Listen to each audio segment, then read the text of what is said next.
আজকে বড় একটি পাতিলি বিরিয়ানি রান্না করেছি। আর আমাদের গ্রামের নিয়ম হচ্ছে বৈশাখ মাসে যখন ধান পান নেওয়া শেষ হয়ে যাবে তখন কিছু ভালো মন্দ খাওয়া। তাই আজকে 2 কেজি চালের বিরিয়ানি রান্না করব আর সঠিক পরিমাণে কিভাবে পানি দিবেন সেটাও দেখাবো। সো হ্যালো এভরিওয়ান, আসসালামু আলাইকুম। সবাই কেমন আছেন? আশা করি আল্লাহর রহমতে সবাই ভালো আছেন। আমরাও ভালো আছি আলহামদুলিল্লাহ। আমি মদিনাচি মুন্সিগঞ্জ থেকে নতুন গ্রামীণ আরেকটি ভিডিও নিয়ে হাজির হয়ে গিয়েছি। এই তো মাটির চুলায় রান্না বান্না করতেছি।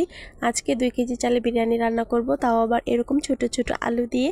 এই ছোট ছোট আলু দিয়ে বিরিয়ানি খেতে কে কে পছন্দ করেন কমেন্ট করে জানাবেন। যখন বিরিয়ানিটা রান্না করা হয়েছিল তখন কিন্তু ওয়েদারটা একটু গরম গরমই ছিল, তার জন্য মা আর ছেলে মিলে বসে গিয়েছি বাহিরে। আলুটা সিদ্ধ করে নেওয়ার পর এখন ছুলে নিচ্ছিলাম। বাহিরে এরকম প্রকৃতির মাঝে বসে কাজ করতে কিন্তু ভীষণ ভালো লাগে। আমার ছেলে কিন্তু আবার আমার কাজে অনেক সাহায্য করে। আর অনেকে বলে যে আমার চ্যানেলের নাম কার নামে দেওয়া, আসলে আবিদ আর আয়শা ওরা হচ্ছে আমার ছেলে আর মেয়ের নাম, ওদের নামে আমার চ্যানেলটা খোলা। যাই হোক, এখানে পাতিলে তেল দিয়ে দিয়েছি, তারপর এখন আলুগুলোকে ভেজে নিব। আলুগুলোকে ভাজার জন্য আমি এখানে লবণ আর শুকনো মরিচের গুঁড়া দিয়েছি। সুন্দর করে এখন ভেজে নিব আলুগুলোকে। আর এখানে আজকে মুরগির মাংস নিয়েছি 4 কেজি আর পোলাওয়ের চাল নিয়েছি 2 কেজি। তো 2 কেজি চালের বিরিয়ানি 4 কেজি মাংস দিয়ে সেটাই আজকে আপনাদের সাথে শেয়ার করতে যাচ্ছি। আলুগুলো তো আমার ভাজা শেষ, এখন কড়াইতে আবার পেঁয়াজ কুচি দিয়ে দিলাম। তারপর পেঁয়াজ কুচি দেওয়ার পর এখানে কিছু গোটা গরম মশলা নিয়েছি, দেখতেই পাচ্ছেন। এখানে দারুচিনি, এলাচ, লবঙ্গ, কিছু গোলমরিচ নিয়েছি, কালো গোলমরিচ, আর নিয়েছি তেজপাতা। সবগুলো পানিতে ভালোভাবে ধুয়ে তারপর দিয়ে দিলাম। আর এদিক দিয়ে আদা রসুন বাটা আর মরিচ ফাঁকি দিয়ে দিলাম। আদা রসুন বাটা কিন্তু আরও দেওয়া হয়েছে, পরিমাণে বেশি করে দিয়েছিলাম কিন্তু সেটা দেখাতে ভুলে গিয়েছি, অফ ক্যামেরায় দেওয়া হয়েছে আর কি। তো যাই হোক, পরিমাণ মতো আদা রসুন বাটা, মরিচের গুঁড়া, লবণ দিয়ে দিলাম। এখন মাংসটাকে ভালোভাবে কষাবো। তো মাংসগুলোর ভিতর থেকে কিন্তু অনেক পানি চলে আসবে, আপনারা আলাদা করে পানি দিবেন না, যেহেতু বেশি পরিমাণ মাংস।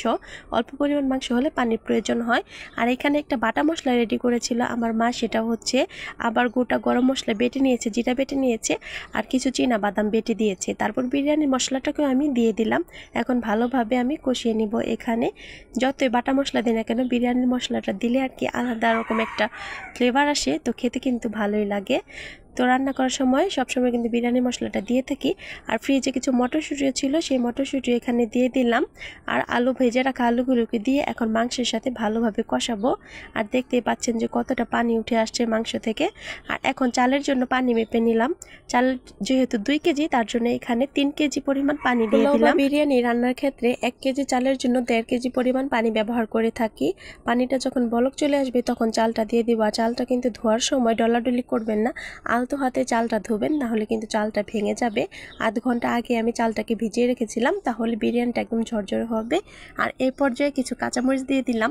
তো পানিটা যখন শুকিয়ে আসবে, হালকা গামাখা গামাখা পানি থাকবে, তখন কিন্তু নামিয়ে নিতে হবে চুলা থেকে, না হলে কিন্তু চালটা ভালোভাবে ফুটবে না, যেহেতু বেশি পরিমাণে এখানে।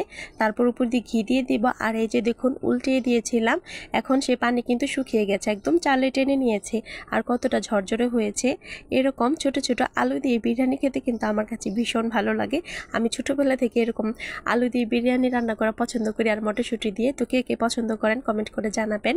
আর এখনও পর্যন্ত আমার সাথে যারা আছেন তারা প্লিজ ভিডিওতে একটি লাইক দিয়ে দিবেন। আর যারা চ্যানেলটি সাবস্ক্রাইব করেনি, চ্যানেলটিকে সাবস্ক্রাইব করে দিবেন, আমার পাশেই থাকবেন। এই তো এখন গোসল টোসল করে সবাইকে বেড়ে দিলাম খাওয়ার জন্য। আর আমিও খেয়ে নিয়েছি। আর আমাদের গ্রামের ভিতর কিন্তু এরকমটাই হয়, বৈশাখ মাসে একদম কাজটা শেষ করে, কাজের মধ্যে থাকলে তো আর একটু ভালো মন্দ রান্না করে বেশি খাওয়া যায় না।